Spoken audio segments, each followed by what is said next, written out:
Okay, recording is happening. So without further ado, I welcome the first affirmative speaker. Can you guys hear? Look good. Oh, sorry. Yeah, can you hear me? Am I audible, visible? Everyone. Yep, that's all good. All right, I'll start my speech in 3, 2, 1. Panel, dictatorships can only exist when they eliminate opposition. And it is for this reason that empirically we have seen time and time again that acts of resistance result in violent suppression of resistance. This was significantly less likely to happen on the side of the House, where people resist in quieter ways, guaranteeing the survival and longevity of social movements and resistance. We are very proud to propose 2 pushes in this debate: why resistance is harmful to individuals and why it's less likely to get regime change. But I'll start with 3 questions on setup. Firstly, what dictatorships actually look like. As I flagged in my intro, dictatorships thrive from the eradication of opposition. And what this actually looks like is just assassinating opposition leaders that are vocal against the regime. And it looks like violent responses and suppression of acts of resistance, such as protests or such as crimes on state buildings. Secondly, how do dictatorships maintain themselves through state capacity? We think that they have often really huge military capacity. We think they have a lot of economic capacity, and we think through the use of violence, they create fear in the population that forces people to consent to the regime. We think as a result of this, dictatorships are often quite stable and difficult to change to flip the regime. We think, having said all of this, dictatorships in 2024 often work in a global network of economic integration, therefore have to respond to international pressures to some extent. I think second question of setup here is what issues do we actually want to address in dictatorships? I can probably flag overall that dictatorships are quite bad, but I don't think it's our burden in this debate to have to be able to flip regimes, right? I think any level of change is probably winnable. And what does this change actually look like? It usually looks like human rights abuses, often against minority groups, and often just acts of violence when resistance groups engage in acts of resistance. But we would also note here that often these issues manifest themselves in an administrative way. What that looks like is during the Rwandan genocide, it looks like registering people as particular ethnicities. We saw the same in Sri Lanka. It is often the banality of evil that makes dictatorships so bad. Okay, finally then, how do we think you get change in dictatorships? I've already flagged that we don't have a burden to prove why we flip regimes on our side of the House, but we think that we can get small and incremental change when people engage in acts of defiance, right? So what are the 2 mechanisms you go about this? I think firstly is any form of domestic pressure on dictatorships. I think that the best way to apply domestic pressure is when you have a lot of scale of social movements. And I think it looks like specific acts of defiance or resistance that engage with the administrative level of dictatorships. I think the second mechanism by which you achieve change is things such as international pressure. We see the international community apply sanctions to and economically exclude dictatorships constantly under status quo. We think this looks like Security Council resolutions, this looks like cultural bans, and we think it looks like conditional engagement on foreign policy. Okay, our 2 pushes in this debate. Firstly, why we think that it is really harmful for individuals to engage in acts of resistance. I think the framing here is basically everything I just stepped out and set up, which is that dictators thrive from elimination, right?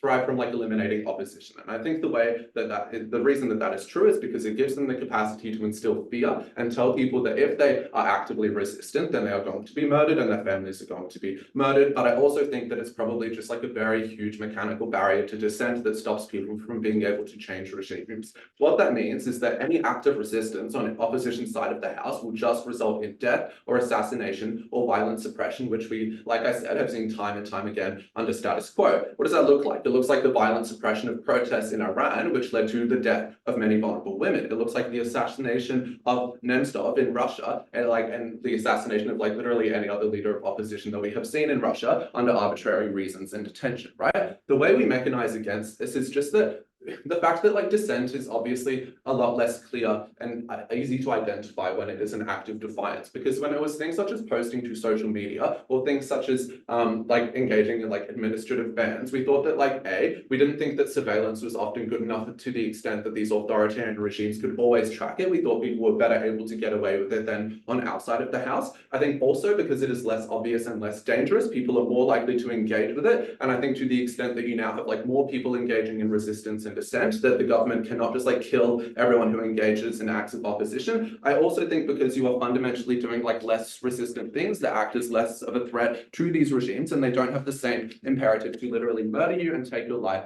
and potentially lose the stability that they sought in establishing their regime, right? So how did we impact this? I think the like clearest impact in this debate is obviously that people just like don't die on our side of the house. And I think that that is probably debate winning in and of itself, because we think people should never have an obligation to be a martyr for a social movement when the outcomes of that social movement were never concrete or definable. We thought that that was probably our biggest win here. We think it's not just like individuals dying in activism though. We think it's also their families dying. We think it's even worse in those instances because they could not consent to that death. I also think that it just looks like people not being imprisoned. And I think it looks like probably increasing the longevity of the movement on our side of the house at the point you don't have people dying. So now you have more people who have the capacity to engage in the social movement over a longer period of time. I think the worst thing that we have to deal with on our side of the house then is probably things such as like disciplinary infractions when you're engaging in like an administrative ban. But no, they were still able to do that ban in the first instance. It just led to like a more minor punishment. I think because you were able to survive the act of resistance, you could go and do it again in the future with less fear of being persecuted than under opposition side. Okay, again, like I said, we weigh this at the top of the debate because I think death is probably just the worst outcome you can have from activism. It decreases your capacity for more people to engage in it, especially at the point it perpetuates narratives of fear that actually stopped people from engaging in resistance and allowed the regime to thrive in the first instance.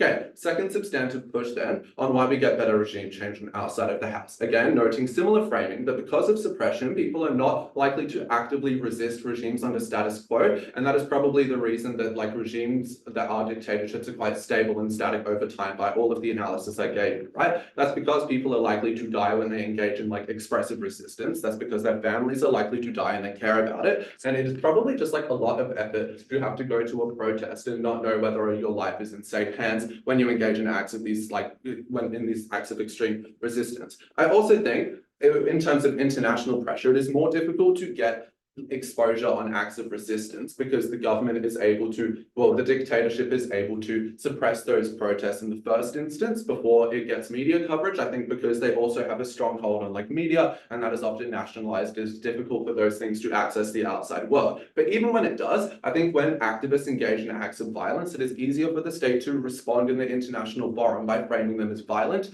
as like terrorists, and that is the reason why it was justified to perpetrate further harms against them in the future. How do we mechanize against this when people engage in like smaller acts of defiance? Obviously, it is so much more accessible to engage in acts of defiance for every reason I told you. You are less likely to fear your life. Obviously, you just get a larger movement now because more people are likely to engage in the social movement to the extent most people in a dictatorship probably just don't agree with it, right? I also think that it allows people to spread their message more when you're using metrics of like social media, probably like codes, using like photos that you can like encrypt and use like anonymity services that are able to get like broader reach in the international community. I also think that it probably just looks like being able to have like more specific administrative resistance to things such as like registering people under certain ethnicities that leads to cleansing or re-education, right?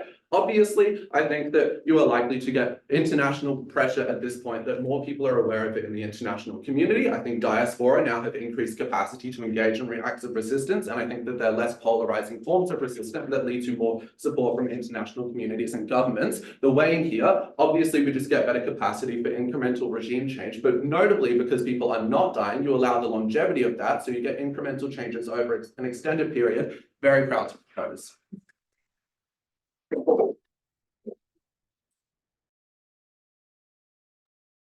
I thank 1A for that speech, and I welcome 1N whenever you're ready.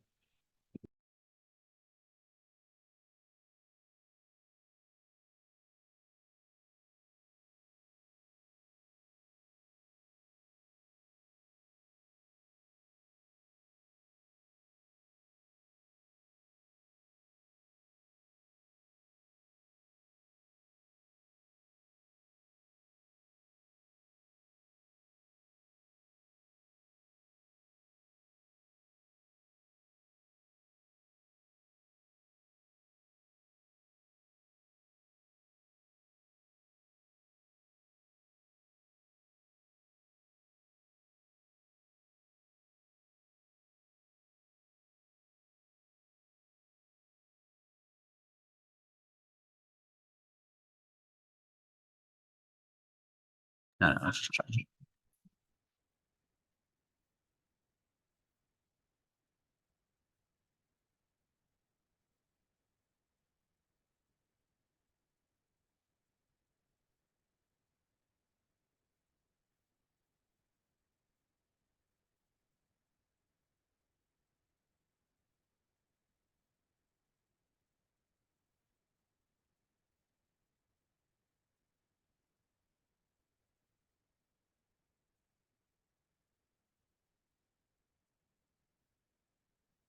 Three key things in this speech. Firstly, some setup. Secondly, an argument around why rebellion is more effective in getting change than acts of defiance. And thirdly, some response / argument on symmetricizing harms and explaining why they're actually worse on their side for individuals. On setup, firstly, what do these dictatorial regimes look like? Again, like none of this is like that much in opposition to affirmative, but just further illustrating. This looks like, North Korea, Sudan, Myanmar. They're likely to take place. This is likely to take place in countries where regimes are actively harming citizens, because those are the places where resistance groups exist. Like that's where the context of where the debate is set. Why is this true? Like, like the existence of resistance groups implies a very strong motivation to want to fight back. So it is probably cases where there is active harm to citizens in the status quo. To further characterize these resistance groups, we believe that they comprise of individuals who are willing and ready to take action against the dictatorial regimes. This is intuitive. Members are quite interested and passionate. They're like often willing and prepared to like sacrifice themselves or become a martyr to like further the cause. These are deeply passionate individuals who believe in like the importance of their cause. And generally act with the knowledge that they may be harmed, because simply being a member of one of these resistance groups in a strong dictatorial regime puts you in the way of harm. So no matter what action you take, you are aware that being a member of this group is already like exposing you to harm. Second point of setup is, how do these regimes exert power? The most common way and the primary way that they hold onto power is through fear. This was, relatively well characterized by affirmative. This just looks like people being made to feel like their misbehavior will be punished. There are strict social norms of obedience that have been established through like propaganda and perpetuated over time, like people wanting to fit in because their whole family obeys the regime, so therefore they do too. There's like, probably a level of surveillance. But the most important thing to take away from how these regimes operate is that they require perfect obedience. They cannot allow for any like subversion or any kind of resistance, because they operate on fear. And the second that authority is questioned, then they start to lose their power. This will become important later. First and most like primary argument on why rebellion is like, more effective in getting change than acts of defiance. Three key things here. Firstly, you get more people participating, because first spec for this is that there's a safety in numbers, or at least a perceived safety in numbers. So what does this look like? Protests or blockades are generally large scale. There are a lot of people in one location. It's more anonymous because you're one face in a crowd, like it's hard to be individually identified. And people generally like feel safe when they're surrounded by a lot of other people who are doing the same thing as them. Secondly, you get more people because like the activities are more organized. Like it's easier and more straightforward to join a protest in the street where there is a date and time than it is to join some kind of like, nebulous social media movement. It's just harder to organize things. So it's just easier to like buy into this, and people feel more safe. You get more people. Second mech for this is that you get more outrage. So like, firstly, under that, more people. It's a bigger scale movement that contributes to the outrage. Second on this, it's more disruptive. So like these acts of rebellion affect more people. It's more noticeable through sheer visibility of like a protest in the streets rather than some kind of like refusal to comply with administrative directions, right? And thirdly, the regime is more likely to feel a need to respond. It becomes a bigger event. This is spread further. It's a much bigger deal. So we get more outrage. And this occurs on like a local level. It gets more people involved because people are more aware of the movement. There's more visibility. It builds, it grows, it gains momentum. This is how these movements like get further. Thirdly, under this, like why we get more change, and most importantly, we get more media attention. This is true for all of the above reasons, but it's also uncontingent, because acts of rebellion are more drastic action, they're more actively combative, and there is greater shock factor. So they are more likely to be reported in the media on a global scale. This is both traditional and social media.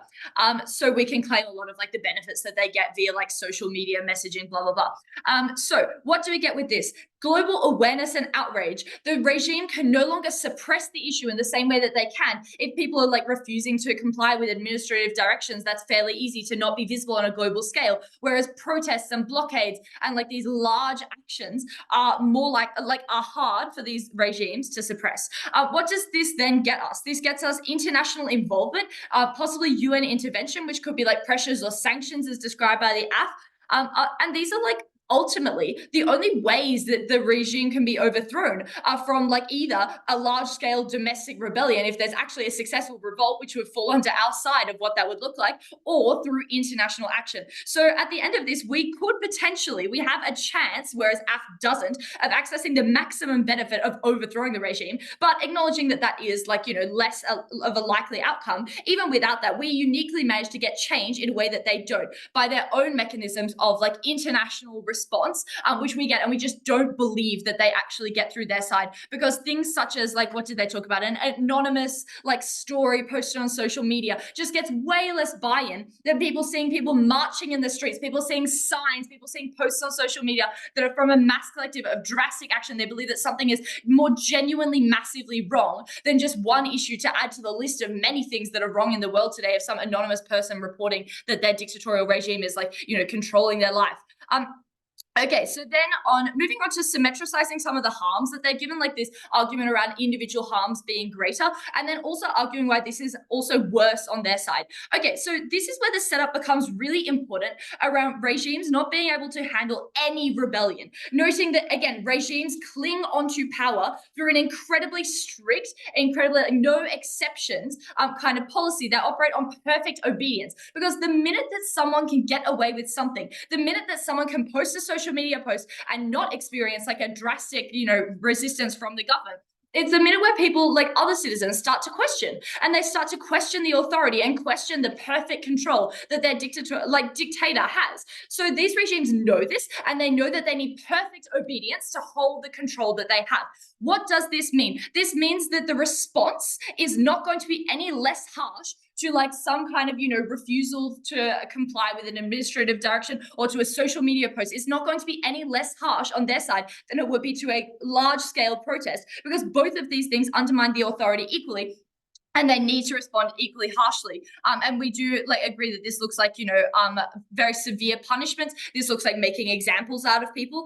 We still see violence, arrests, forceful silencing of subversive individuals. But also, we think that this becomes worse on their side at the point at which a social media post or more smaller scale acts of defiance are by nature less of a large group protest thing. You don't have that safety in numbers. You don't have that anonymity, particularly on social media where everything can be tracked.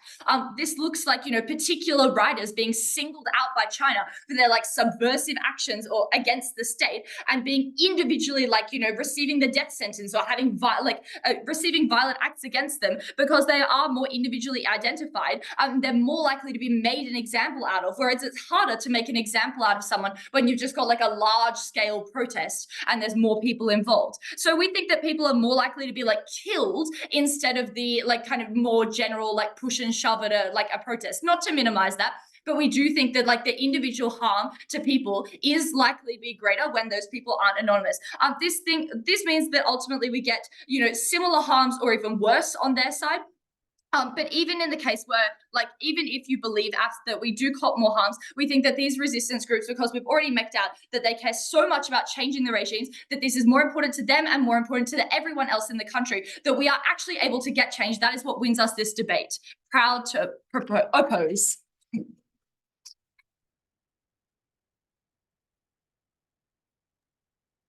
Alrighty, I thank 1N for that speech, and I'll welcome 2A whenever you're ready. Ash. Okay, just on that. Yeah.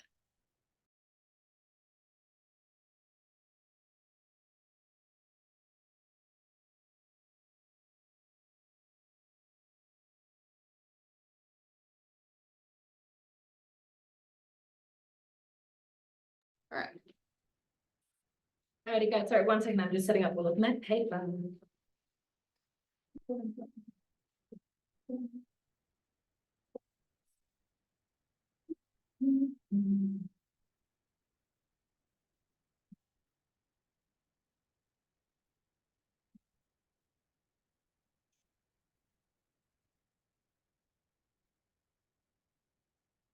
Right.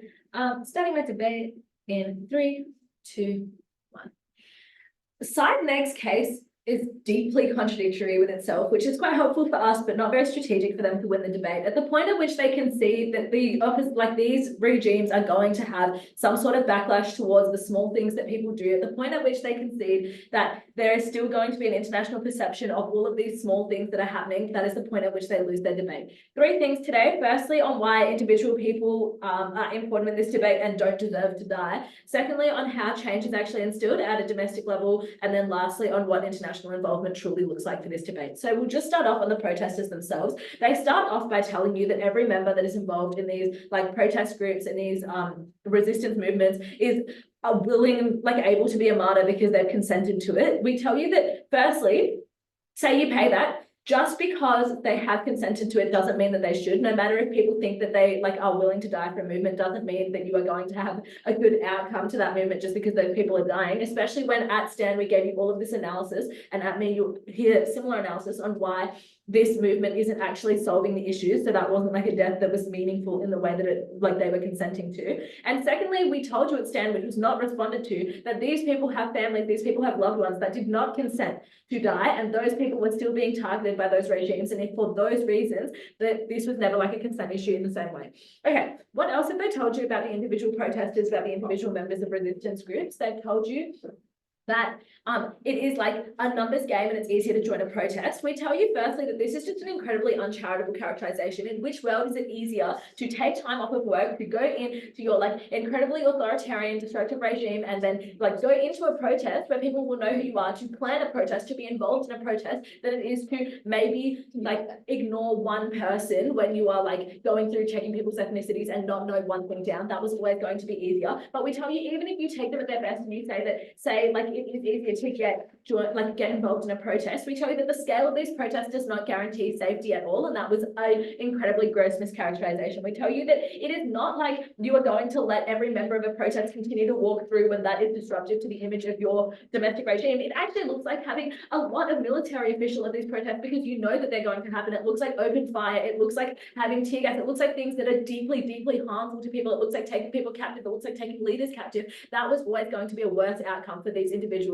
than many, many people being involved in a administrative change, as I'll talk about later. Okay, they also try to tell you that there's going to be more outrage for these before then changing their perception. I know there was a lot of contradiction in the other case, but we tell you here that if we take them at their best and there is more outrage when there's a protest, that's exactly what we're trying to avoid. We don't want people to be killed. We want there to be a longevity of this movement. We want this movement to still have standing. This only works. The entire idea of protest, the entire case that side Negs has pushed only works in countries that are a democracy. Sometimes you have to step out of Australia, look at these non-democratically authoritarian regimes and see that none of this stuff about protesting works because they will just kill you.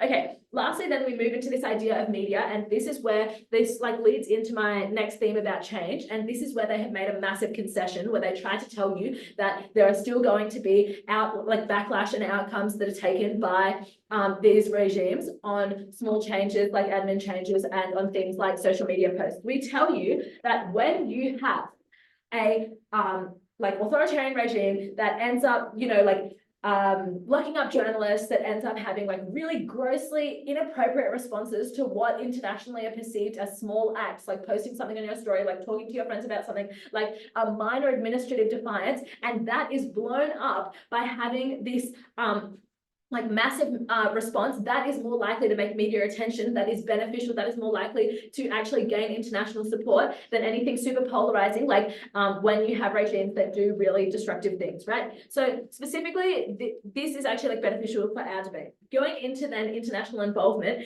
firstly, did they hear anything that Stanley told you about how we already have a diaspora where you can have Chinese comedians that are talking about things that are bringing attention to conditions that are happening in China and stuff like that? Did they not hear when he talked about how it was less polarizing? If not, I will tell you again now why. So just for a quick frame on this international perception of a movement, resistance groups with rebellious acts tend to be largely violent, and we acknowledge that that is often as a response, but that is not where this debate stands. This results, though, unfortunately, in an internationally defendable dictatorial regime that has slightly more support than if they are seen as taking completely disproportionate responses to what would otherwise be considered as small acts, such as social media posts, such as administrative changes. What does this actually look like? So this looks like when your resistance group has things like terror attacks, like taking hostages, these are generally perceived as violent acts, and it allows a justification of these regimes to have more violent responses. This looks like international communities then taking a step back, or at least being like, no, it's allowed what they're doing because of the way that this specific group has acted in this country. This counterfactual is that defiant acts will never be as big as the counterfactual is that the defiant acts that are so small will never be big enough to change the international perception, right? People posting on their Instagram stories, people posting, people making small administrative changes is never going to be enough to polarize an international community against that group of people. If anything, as side neg tells you, the reprimand that they're going to get is more likely to be media scrutiny, is more likely to gain international support. Also, we end up with more international involvement because you are able to hear from a larger movement, as Stanley already mechanized. You don't know why they didn't respond, because more people are able to do things like small administrative changes without worrying for their lives, and also without having to take a lot of time out of their day. And also you have a more violent portrayal of the regime. What is the impact of this? Well, rebellious acts are polarizing the international community, which is more likely to trigger a self-defense response. This means that you have less international support, loss of sympathy in media, etc., and less chance of allyship. Where we weigh this is that international support is necessary to topple regimes. It is so important to understand in this debate that the regime will always have more power than every single member of a resistance group domestically. The only way that you have big, large democratic pushes, big, large changes is by having international support. That only happens when the international community is on your side. We have seen time and time again historically that when countries are seen as being in a defensive state, it is a lot harder to get international communities on the side of the other team, right? Okay, lastly, going then into domestic changes. Specifically, governments are more likely to pick up on small administrative changes, and this is better. We tell you that the lower quality of life that happens a lot of the time in dictatorships happens because of a plethora of small administrative changes that are specifically targeting certain groups of people. When you are able to mobilize, as we told you at Stan, as we told you at my speech, a large proportion of people, the resistance is really large, and they are all ignoring the same sort of administrative change, rather than having a massive, say at their best, a massive protest that goes through and is just in general protesting against the government, which doesn't have as specific goals, or might be asking for a lot more, because it's unlikely that you're going to have a whole protest happening over one specific minor administrative change. It is much, much less likely that all of the goals of that protest are going to be achieved, as opposed to just one administrative thing that the government might be okay to liaise on. Even if they weren't, we told you that at the scale at which this was happening, this it is much less likely that you are going to have massive, massive government backlash. You might have some people that are reprimanded a bit. They might be sent into prison. That is very different to being dead. And at the scale at which this is happening, those administrative changes have still happened. There is still a slight increase in the quality of life. That was better than getting nothing except for death on side negative. We told you then that because we were the team that got you better domestic change, because we were the team that got you better international involvement, and because we were the team that protected our resistance movements rather than keeping them as cows to the slaughter, we were the ones that won.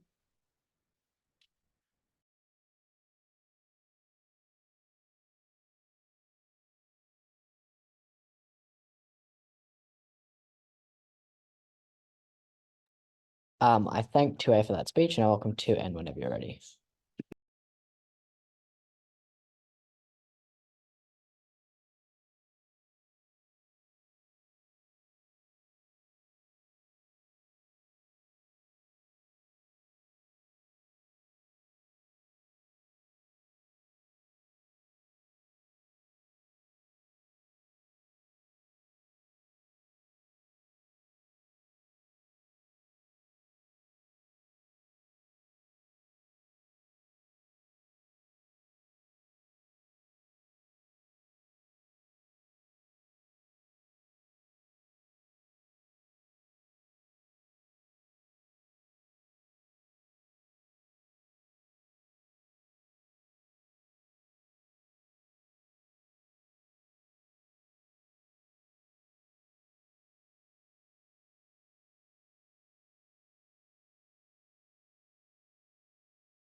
Am I all audible and all good? Perfect.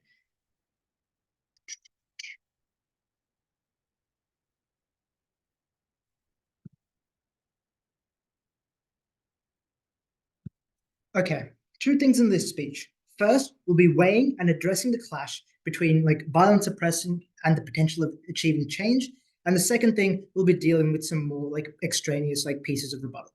Okay, let's deal with this first key clash, which really is the core of what this debate is.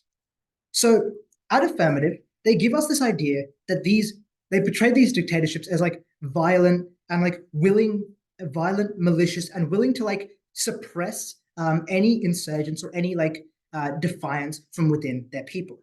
And what they say is that like, by engaging in small acts of defiance, less people die, the families of these people don't die, and as a result, they have more people to engage in like long-term like more people to engage in the social movement in the long term, which enables them to like place domestic pressures and encourage change in the long term.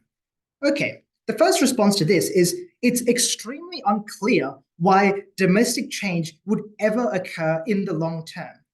If the regimes like care so little about its people, as the Affirmative team have characterized, such that their first response to any form of criticism is to just like violently suppress its people, then why the fuck would they ever care about any domestic lobbying, whether that be in 10 years, 20 years, 30 years, 50 years? They are never going to respond to any internal change. Like through like any amount of small domestic lobbying isn't going to work. And the reality is, it's probably been 10 or 20 years of small domestic lobbying leading up to this point. And that's why now these resistance groups are starting to consider of like larger scale, more like combative forms of rebellion.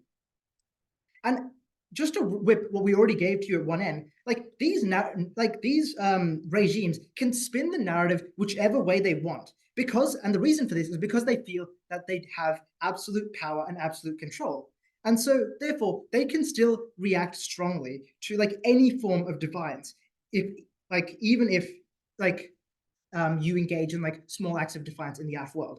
And so, if that's the case, it's better to go big and engage in like rebellion as opposed to like just doing the small acts of defiance and magically hoping that change will one day occur. Another thing that we got from Affirmative is that like the example of Iran. And the thing to note here is that we're going to flip this and say the Iran, the injustices in Iran would never have got the same level of international awareness and attention if it was just a social media campaign as a small act of defiance. The reason that it was so widespread, that it got in the news and talked about all across the world, was because these people were engaging in like acts of direct rebellion. And whilst that did result in like some people dying and some people getting hurt, ultimately that did more to raise awareness and gain attention for that cause than anything like any other like form of like lobbying that has done up until that point. Okay, let's talk about what we get on our side of the house in terms of the potential for achieving change. And the thing to say here is that what we're advocating for is ripping the Band-Aid off. Like, we acknowledge that like death and violent suppression is likely to occur in the short term. However, let's look at the comparative.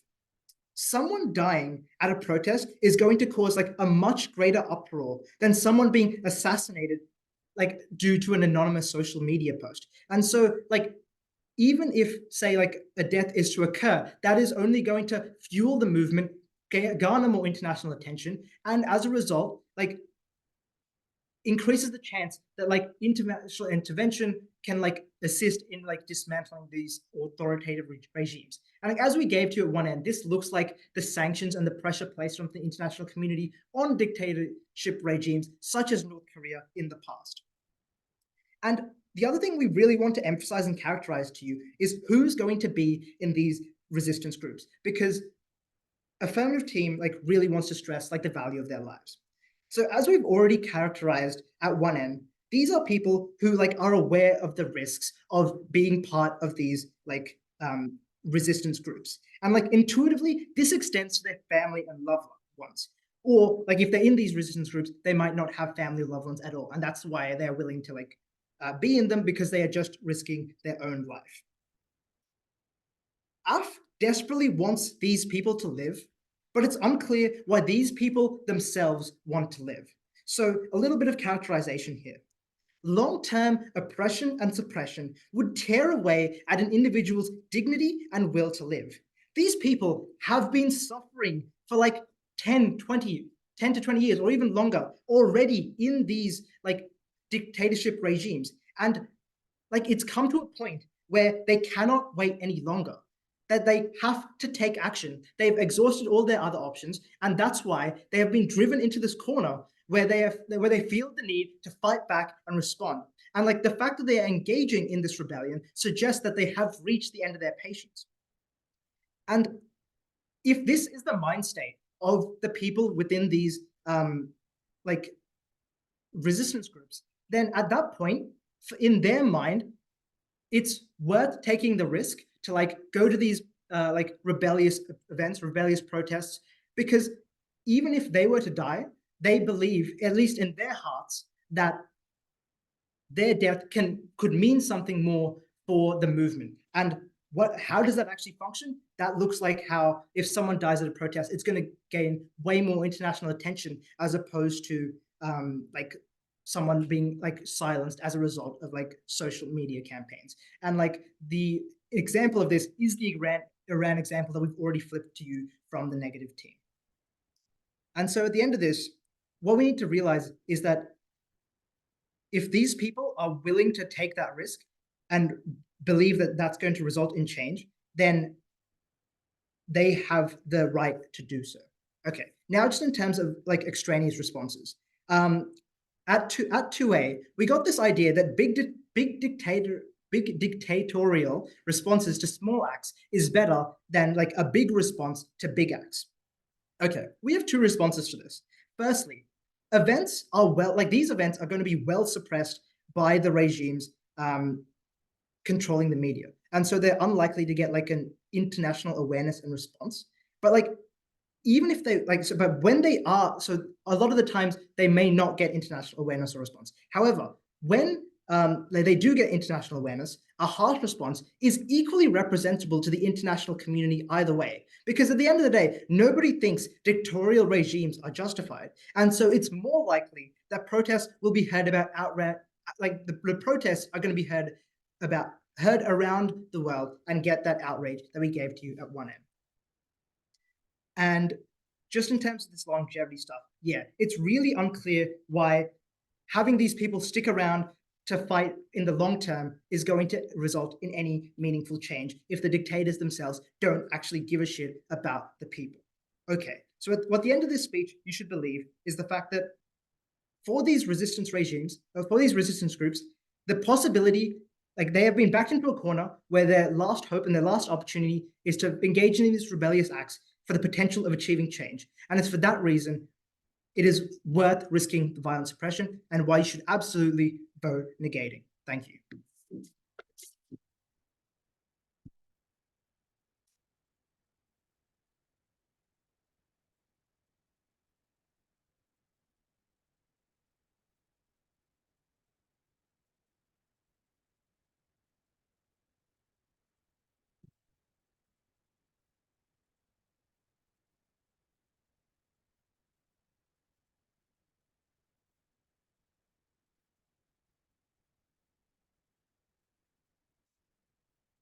Can you Mute it.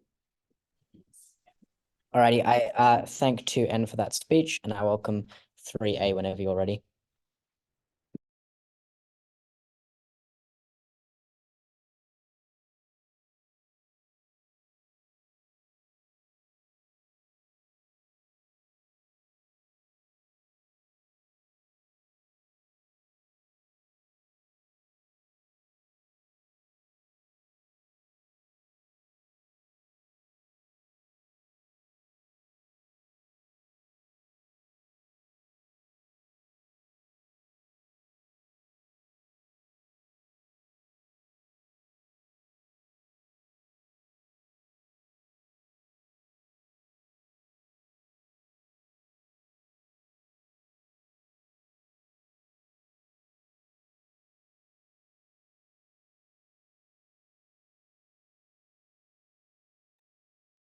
You're on mute, by the way.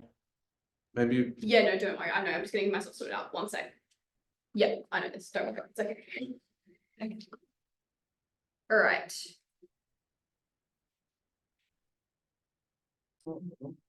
Oh, hang on. Cool. Starting my speech in 3, 2, 1. Speaker. It was not enough for this negative team to be willing to trade off the Sorry, debt. can you please start again? You cut out. Do you want to just move it really closer to?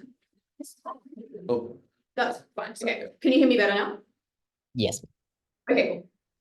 Restarting. 3, 2, 1. Speaker. It was not going to be enough in this debate for Neg to be willing to trade off the deaths of activists under authoritarianism and under dictatorships for the nebulous benefit of awareness. Because not only did they not prove that they got awareness more effectively on their side, awareness on its own, the awareness that they were going to get was never going to prevent atrocities from being committed. What was going to prevent atrocities from being committed, what was going to save the lives of people in dictatorships and make their lives worth living, was resistance that kept a movement alive, that was resistance that did not single-handedly wipe out a movement that was going to lose its momentum, that was going to lose its longevity, and was going to prevent it from ever being successful. 3 things in this speech. Firstly, on awareness and international perception. Secondly, on buy-in of movements and why we just get more activists on our side. Finally, on deaths of activists and why obviously our activism is more effective. So firstly, in terms of awareness and attention, I think it's important to note that this neg is basically willing to hinge their entire case on the idea that bigger, more dramatic things get more media attention, and that is going to get you more buy-in and more awareness. I want to point you to the fact that the media has been reporting on the atrocities that Russia has committed in Ukraine for literally 2 years. What has it been doing? Absolutely nothing on its own, right? The way that we get good media attention, because there's a distinction we need to draw here, right? There is effective media attention. There is media attention that is going to create international pressure, and there is media attention that is going to create compassion fatigue, that is going to burn people out, that is going to stop people from caring, or as we tell you, Ish is going to go the other way and is going to do harm to your movement within your country. The difference here, right, is media attention that is created by things like social media, that is created by things like quiet rebellion, a small acts of resistance, is media attention that we control, right? Because when we are able to make social media posts, when we are able to do anonymous activism promoting awareness, we are able to control what message is sent out. We are able to prevent the authoritarian regime we are living under from twisting our words and from creating a really harmful narrative that they are somehow the victims, right? That's the distinction that the other team is not willing to make in this debate. But even if it was, let's just weigh this, right? Because why media attention is so important? It's because the UN and international community are notoriously reluctant to intervene, right? Until they do intervene, your resistance needs to be active. It needs to have longevity and it needs to be consistent, because without it, you are never going to improve the lives on the ground of people who are there. Because no matter how much great, huge change you got when you blew up a building or whatever, the harm that was going to happen immediately was that you were going to have the deaths of all of those people who did that action, right? Not only was that obviously going to be harmful for reasons I'm going to talk about later, but that was really harmful because again, in this media reporting, you were going to get sensationalist coverage that was never going to get you any international support.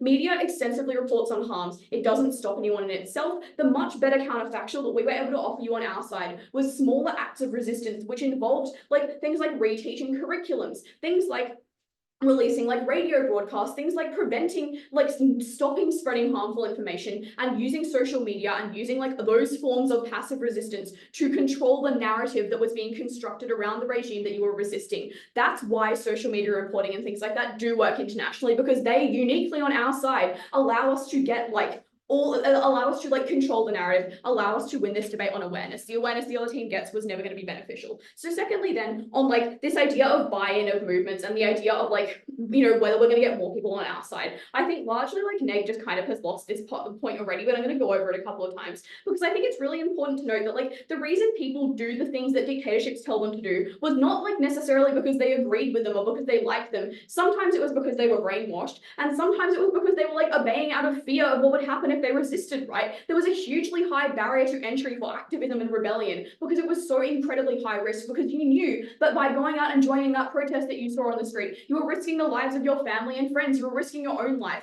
And if you were someone who was an active part of that movement, you were also risking your capacity to ever engage in activism again. Because what was going to happen was that, we tell you that these countries, dictatorships obviously just have huge military power. They have the capacity to massacre activists. They have the capacity to commit huge atrocities in the name name of protecting their dictatorship, because we tell you at Stan they need to suppress this activism in order to continue to function. So what happens then is you're going to lose like huge like parts of your activists in one go. What is the impact of this? A couple of things. The first and most important one is that, like, obviously you've just lost a huge amount of human life. This is just incredibly inherently harmful. This is a harm that we don't have to cop on our side because we weren't putting people in harm's way. But also, let's just like note that even if you were going to do that, there was no guarantee that it was going to work. We tell you that like often the impact of these protests was that the regime continued exactly as before. There was maybe a week where the news cycle focused on it, and then that like completely ended because that reporting was not done from their perspective. That reporting was done about the atrocity being committed. There was nothing there to continue. 3 other things they tell you on buying. They tell you that these regimes, that they're like protests and things are more organized. No one joins a movement because it's more organized. That's not the reason this debate. That's not what this debate was about. What this was about was like, they tell you safety in numbers. Again, we just don't think this is empirically true. Dictatorships like North Korea have huge military capacity to crush protests, and they have a direct incentive to do so as fast as possible.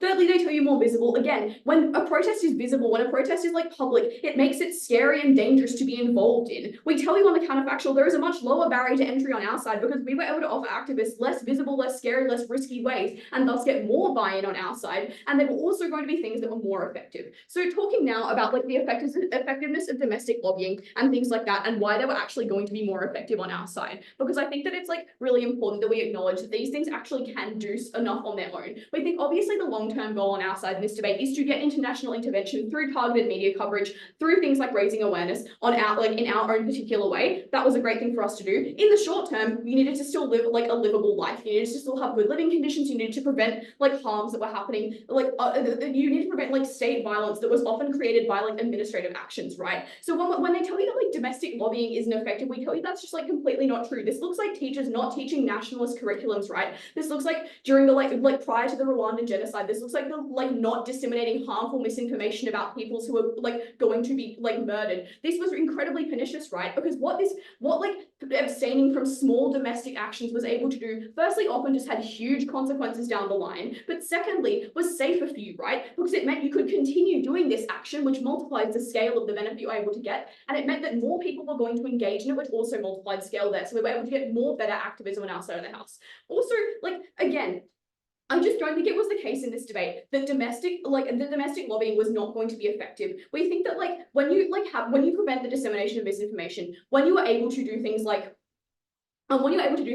control the way that the media was portraying your country, or at least influence the way the media was portraying your country, when you are able to like get particular, like when you are able to like present your own perspective and like show people around the world and like allow them to understand particularly what was going on, that was always going to be more beneficial. So that was one form of lobbying. But again, like in terms of teaching and things like that, we think that we're also just able to get huge benefits that don't happen on their side. Obviously, like the motion requires there to be a choice here, but also we just don't think you can have those on your side, because even if you did like huge protests on their side, we think that like at the end of them, you weren't going to have people left to then sustain these small things. So at the end of this, what you should believe is that by the end of their case, they had like huge one-off ineffective protests, which resulted in the deaths of movements, which resulted in like the loss of any kind of momentum, the loss of any kind of capital and sustained like education that movement was able to achieve. They were getting like senseless deaths of activists who did not need to die in this debate for absolutely no benefit. What we were able to give you was like firstly a way to like support people on the ground to make their lives better and safer and more worth living, while also making sure that in the long term, through controlling that media attention, we were able to get long-term international intervention that was going to like change the like topple these regimes. So for all of those reasons, so proud to propose.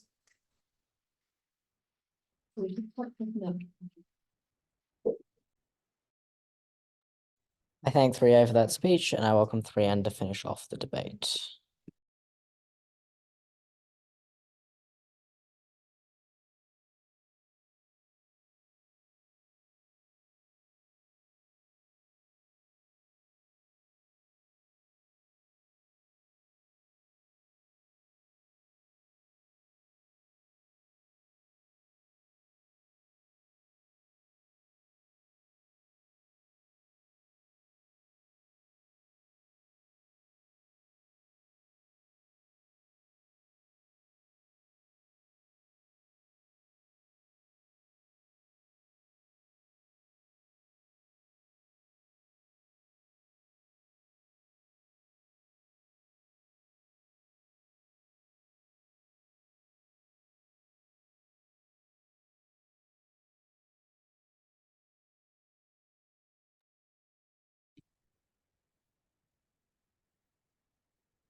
few things in this speech.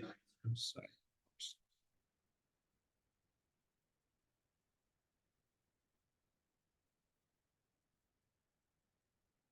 Few things on this speech. First, just an overall like context analysis of the debate. Then kind of a breakdown as to like one of the big clashes, which has been safety. Secondly, on longevity, and then also why we get just the most effective change and why this is sort of the most important thing in this debate. Okay. Firstly, just on some weighing metrics.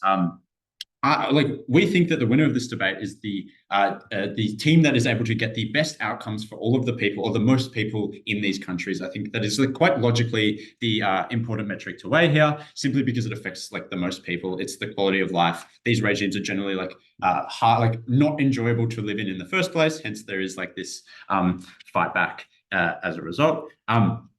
Cool. Okay. So let's do a bit of a breakdown into like the safety claims and this clash here.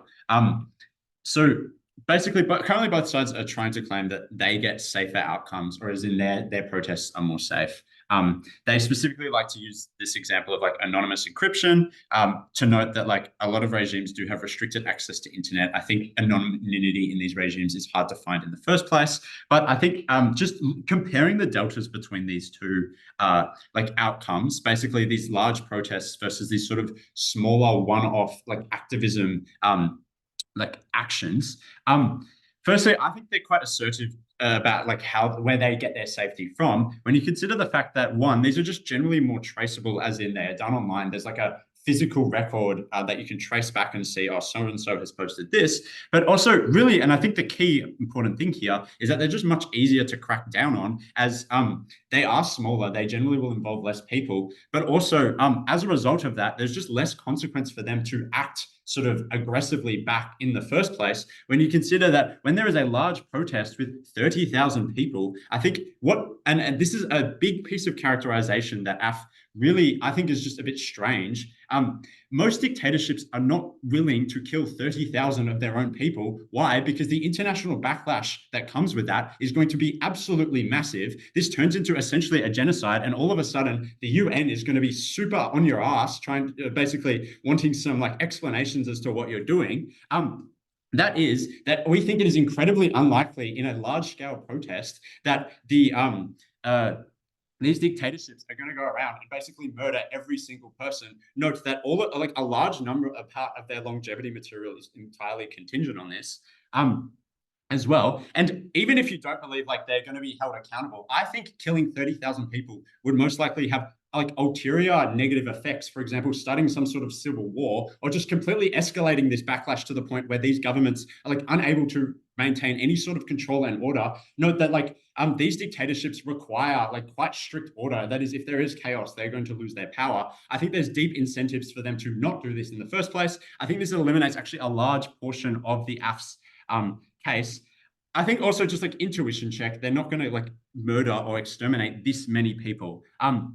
Note that even if this were to like happen, and that is that this sort of falls into the next side of the debate, which is about Marxism as a result. Note that like ours is uniquely much more effective, and that the reason for that is due to the scale of these protests, where you're likely to have like thousands or thousands plus videos posted to social media or like literally live streamed.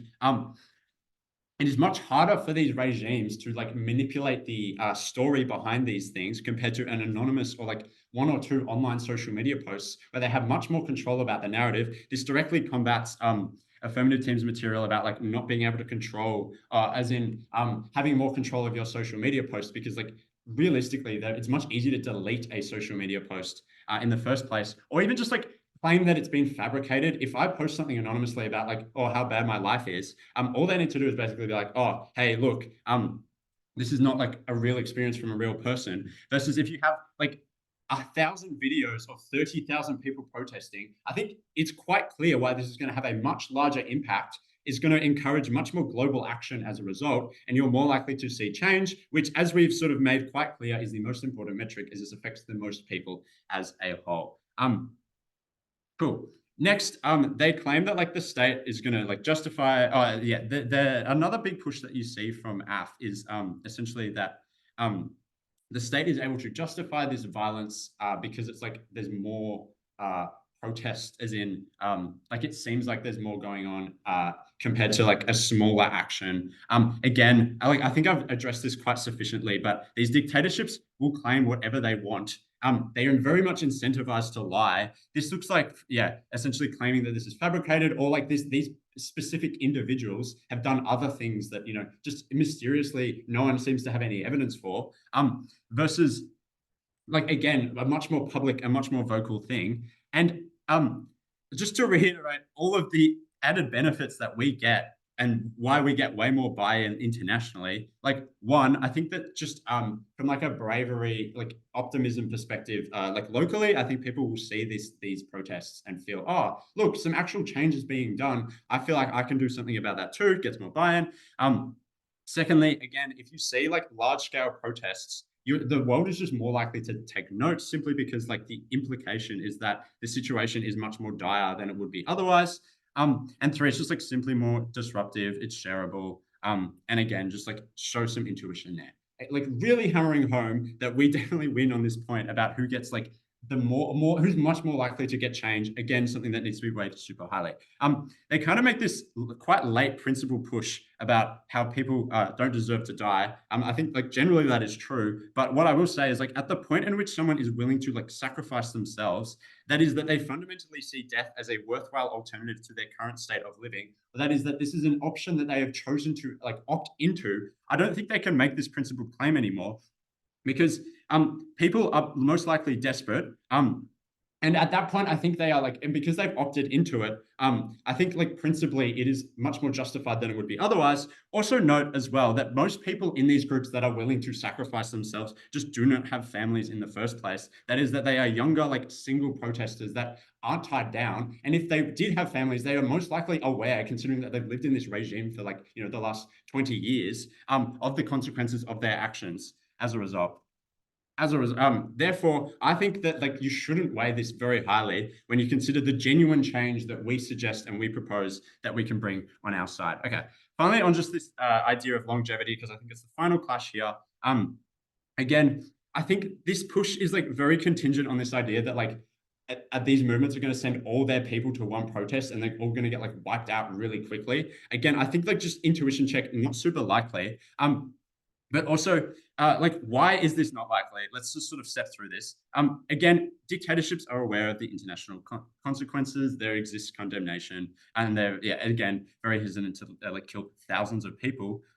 But also, like, due to the characterization given down our bench, these resistant groups are probably quite passionate in the first place, aren't deterred by this, and like these individuals become martyrs. And also just like due to that perceived safety you get by just having so many people at like one event, I would be much more scared to make a social media post if I don't know like other people are doing so, when I can visibly see 1,000 people. As a result, essentially, protests aren't going to stop. We gain outreach and media attention and our movement grows. We get more change from more people, therefore vote neg. Thanks.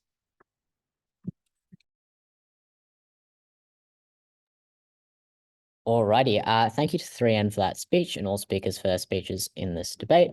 I ask that, Owen, if you could stop the recording, please, and I guess the panel can stick around in this room and everyone else can please leave.